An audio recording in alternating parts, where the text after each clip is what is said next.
আল্লাহ রাব্বুল আলামিন তার পবিত্র কালামুল্লাহ শরীফে বলেন সিবগাতাল্লাহ মান আহসানা সিবগা, যে তোমরা আল্লাহ রাব্বুল আলামিনের লগে রমণীত হও। আল্লাহ রাব্বুল আলামিন মানুষকে যে জীবন দিয়ে, যে জিন্দেগি দিয়ে পৃথিবীর বুকে প্রেরণ করলেন, কোন মানুষ যদি তার জিন্দেগির উপরে তার জীবন ব্যবস্থা, তার জিন্দেগিটা সুন্দর করা দরকার, সুন্দর পরিবেশে থাকা দরকার, সুন্দর পরিবেশ যদি কোন মানুষ বেঁচে যায়, তাহলে আল্লাহ রাব্বুল আলামিন বলেন ওই মানুষ দিগকে আমি আল্লাহ রাব্বুল আলামিন বেছে বেছে কাল কিয়ামতের মাঠে জান্নাতের ফয়সালা করে দিব। জান্নাতের ফয়সালা করে দিব। যে আমরা মানুষ যে কোনো কাজ করার আগে যদি আমরা সতর্কতার সাথে কাজ করতে থাকি, যে আমি এই কাজ করব, আমি একটা নেক কাজ করলাম, আমি নেক কাজ করার দ্বারা আল্লাহ রাব্বুল আলামিন তার আমলনামায় সওয়াব নিযুক্ত করে দেয়। আর যখন একটা নেক কাজ করলাম, ওই নেক কাজের কথা মানুষকে বললাম, আমি নামাজ পড়েছি, অন্য এক ব্যক্তিকেও নামাজের দাওয়াত দিয়ে আসলাম, সে আসুক চাই না আসুক, আমার প্রয়োজন দাওয়াত দেওয়া, আমি তাকে দাওয়াত দিয়ে দিলাম নামাজের ভাই আসেন, আজ পবিত্র জুমাবার, আসেন জুমার নামাজটা আমরা জামাতের সাথে আদায় করে আসি। একবার, দুইবার, তিনবার, 10 বার যদি একজন ব্যক্তিকে বলা যায় ভাই আসেন নামাজের জন্য, নামাজ পড়ে আসি, ওই ব্যক্তি যদি নামাজি হয়ে যায়, আল্লাহ রাসূল সাল্লাল্লাহু আলাইহি ওয়াসাল্লাম বলেন, যে ব্যক্তি নেক কাজ করলো আর অপরকে নেক কাজ করার জন্য বললো, এবং অপর ব্যক্তি যদি নেক কাজ করতে থাকে, যতদিন নেক কাজ করবে আর যার মাধ্যমে, যার ওসিলায় নেক কাজটা ওই ব্যক্তি করেছে, আল্লাহ রাব্বুল আলামিন তার আমলনামায় এক অংশ সওয়াব নিযুক্ত করে দিবেন। সুবহানাল্লাহ। যেটা হলো আপনি নেক কাজ করেছেন, অপর ব্যক্তিকেও সেই নেক কাজের দিকে আহ্বান করেছেন, ডাকিতেছেন। আল্লাহ রাব্বুল আলামিন ফেরেশতাদেরকে ডাক দেয়া বলে, ও ফেরেশতারা দেখো, আমার বান্দা জাহান্নামের আগুন থেকে বাঁচিতেছে এবং অপরকেও বাঁচানোর চেষ্টা করিতেছে। বলেন সুবহানাল্লাহ। ইউআহিরুকুম নার, আগে তুমি নিজে জাহান্নামের আগুন থেকে বাঁচো, জাহান্নামের আগুন থেকে বাঁচো এবং অপরকেও জাহান্নামের আগুন থেকে বাঁচাও।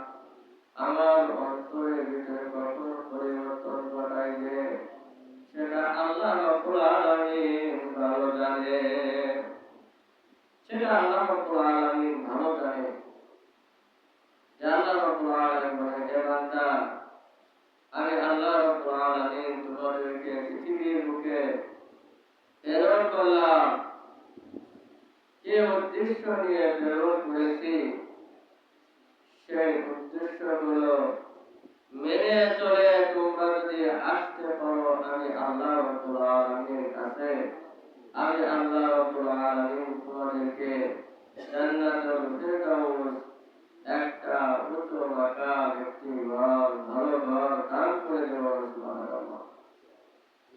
ইয়া রাসূল সাল্লাল্লাহু আলাইহি ওয়াসাল্লাম বলেন যে তলাবুল ইলমি ফরিদাতুন আলা কুল্লি মুসলিম। তলাবুল ইলমি, ইলমে শিক্ষা করা প্রত্যেক নর নারী মুসলমানদের জন্য হলো ইলম শিক্ষা করা ফরজ। ইলম শিক্ষা করা ফরজ। যতটুকু ইলম না জানলেই নয়, যতটুকু পারে আমরা নামাজ পড়তে আসি, আমাদের নামাজের ভিতরে এবং বাহিরে কয়েকটি ফরজ রয়েছে।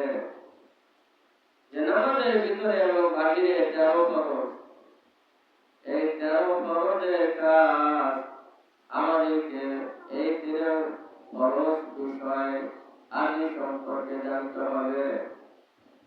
যে নামাজের বাহিরে যে 7টি ফরজ রয়েছে, 7টি ফরজের ভিতরে 1 নম্বর হলো শরীর পাক। শরীর পাক থাকতে হবে, কাপড় পাক থাকতে হবে। যে শরীর পাক, কাপড় পাক, যে নামাজের জায়গা পাক, সতর ঢাকা, কেবলামুখী হওয়া, ওয়াক্ত মতো নামাজ পড়া, নামাজের নিয়ত করা। তাহলে যখন শরীর পাক, কাপড় পাক হতে হবে, নামাজের জায়গা পাক, আমি যে জায়গায় দাঁড়িয়ে আল্লাহ রাব্বুল আলামিনের নামাজ আদায় করিতেছি সেই জায়গাটা পাক থাকতে হবে। সেই জায়গাটা পাক থাকতে হবে। যে পাক হওয়ার জন্য শর্ত হলো ওযু, ভালোভাবে ওযু করা, ভালোভাবে গোসল করা। যেমন ওযুতে আমরা যখন পবিত্রতা অর্জন করার জন্য আল্লাহ রাব্বুল আলামিনের কাছে যখন ওযু বসে বসে আমরা যখন বলবো, আল্লাহ আমি পবিত্রতা অর্জনের জন্য ওযু করিতেছি, যে ওযু করিতেছি পবিত্র হওয়ার জন্য। সুবহানাল্লাহ। ওযু করা, পবিত্র হওয়া। যে সর্বপ্রথম যে আমরা ওযু করব, ভালোভাবে কবজি পর্যন্ত, 2 হাত কবজি পর্যন্ত ভালোভাবে গোসল করতে হবে। হাতের কোনো অংশ, কোনো জায়গা যেন শুকনা না থাকে, সেইভাবে কবজি পর্যন্ত গোসল করতে হবে। তারপর 3 বার কুলি করতে হবে, এমন ভাবে কুলি করতে হবে যে রাতের কোনার ভিতরে শস্যা পরিমাণ খাদ্য দ্রব্য যেন গালের ভিতরে, দাঁতের ভিতরে লেগে না থাকে। এইভাবে কুলি করতে হবে। 3 বার ভালোভাবে কুলি করতে হবে। তারপর 3 বার নাক পরিষ্কার করতে হবে। নাকের ভিতরে যে ময়লা রয়েছে সেই ময়লাগুলো আগে পরিষ্কার করতে হবে। যে বারবার করে 3 বার ভালোভাবে কুলি করা, ভালোভাবে নাক পরিষ্কার করা, নাকে পানি দেওয়া, আর সমস্ত মুখমণ্ডল ভালোভাবে নষ্ট করা। মুখমণ্ডলের কোনো এক জায়গা যেন শুকনা না বোঝা যায়, শুকনা যেন না থাকে। আর যাদের দাড়ি আছে, দাড়ি খিলান করা, দাড়ি 2 যে আঙ্গুল দিয়ে দিয়ে এইভাবে মশাল করা খিলাল করা, তারপরে আপনি যখন এইভাবে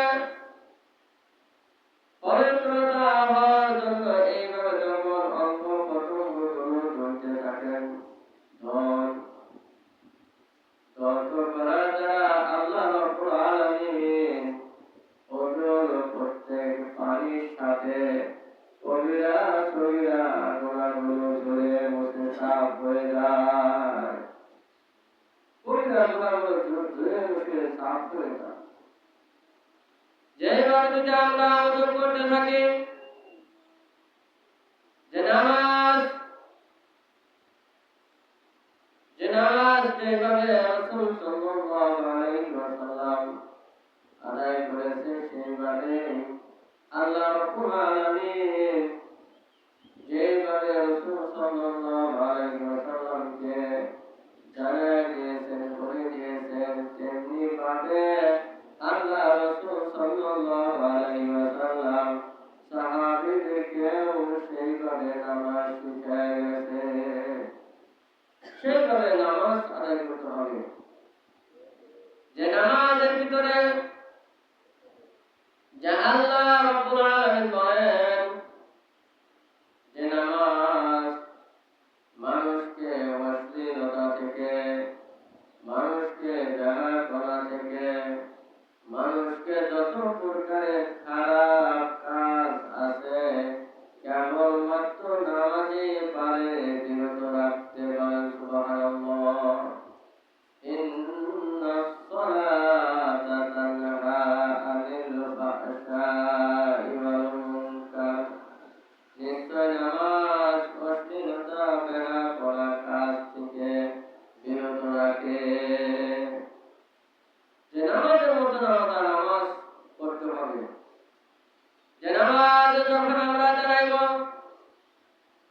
যখন আমরা বলবো, মুখে বলবো ইন্নী ওয়াজ্জাহতু ওয়াজহিয়া লিল্লাযী ফাতারাস সামাওয়াতি ওয়াল আরদা হানিফান ওয়া মা আনা মিনাল মুশরিকিন। যখন আমরা জায়গা মধ্যে যাই, এই দোয়া পড়তে থাকো, ওয়া মা আনা মিনাল মুশরিকিন। হে আল্লাহ, হে আমার রব, আমরা মুশরিকদের, মুনাফিকদের অন্তর্ভুক্ত নহে। আমরা মুশরিকদের, মুনাফিকদের অন্তর্ভুক্ত নয়।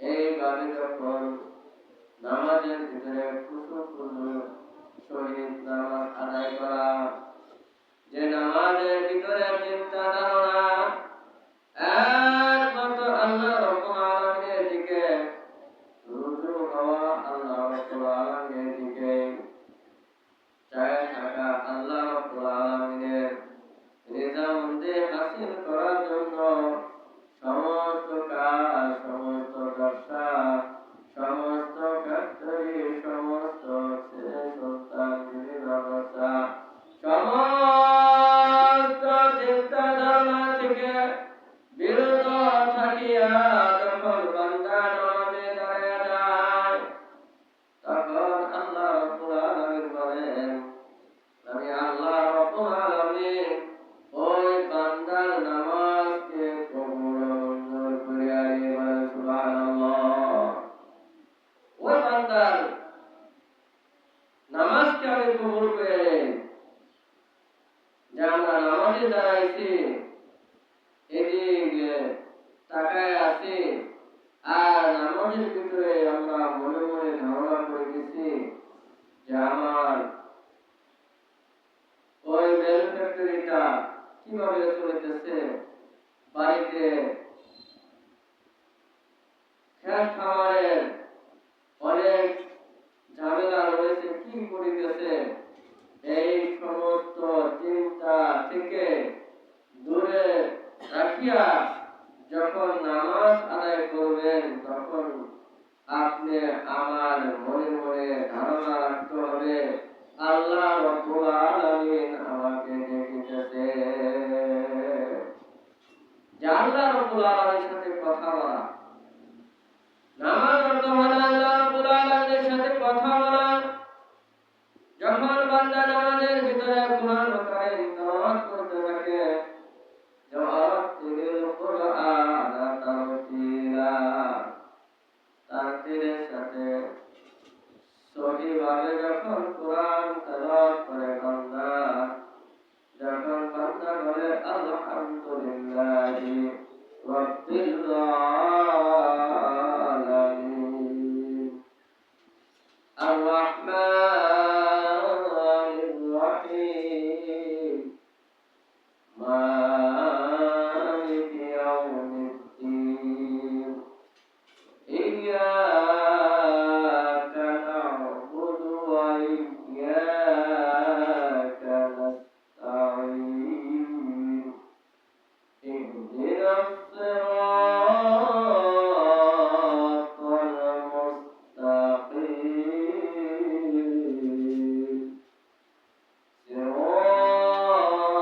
সিরাতাল লাযীনা আন'আমতা আলাইহিম غير المغضوب عليهم ولا الضالين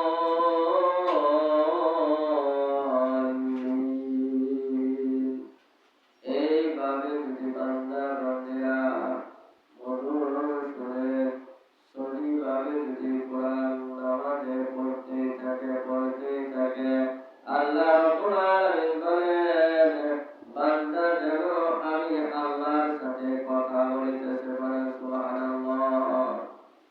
যখন আমি বললাম বিসমিল্লাহির রহমানির রহিম, পরম করুণা দয়ালু দাতা আল্লাহ রাব্বুল আলামিনের নামে শুরু করিতেছি যে আলহামদুলিল্লাহি রাব্বিল আলামিন, সমস্ত প্রশংসা যত প্রকারের হতে পারে সমস্ত প্রশংসার মালিক হলো আল্লাহ রাব্বুল আলামিন। সমস্ত প্রশংসা আল্লাহ রাব্বুল আলামিনের জন্য, সুবহানাল্লাহ। এইভাবে যখন বান্দা নামাজে দাঁড়ায় নামাজ আদায় করতে থাকে, নামাজের ভিতরে কোনো চিন্তা থাকতে না, কোনো ব্যবসার চিন্তা থাকতে পারবে না, ছেলে সন্তানের চিন্তা ভাবনা থাকতে পারবে না। কেবলমাত্র যেন আল্লাহ রাব্বুল আলামিন আমাকে দেখিতেছে, আল্লাহ রাব্বুল আলামিনের সামনে আমি দাঁড়িয়ে নামাজ আদায় করিতেছি। এই চিন্তা ধারণা যাদের ভিতরে রয়েছে তাদের নামাজ অবশ্যই আল্লাহ রাব্বুল আলামিন কবুল মঞ্জুর করে নেবেন, সুবহানাল্লাহ। আর নামাজ কবুল হওয়ার জন্য শর্ত হলো আপনি যখন